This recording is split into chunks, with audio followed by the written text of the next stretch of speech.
Want glowing, glass-like skin without spending a fortune on products? Here's a beauty secret that's been used in Japan and Korea for centuries. Rice water.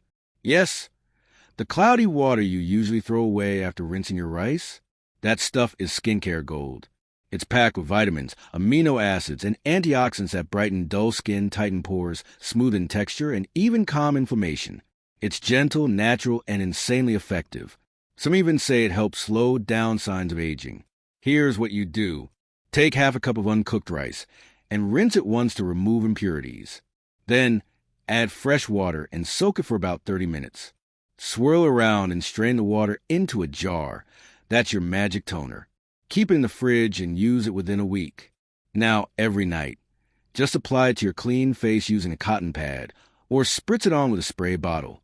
In 7 days, your skin will literally glow like you've just had a facial.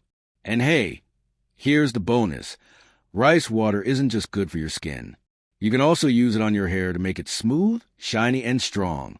Just remember to patch test before using, and avoid fermented versions if you've got sensitive skin. Try this for 7 days. Your mirror will thank you.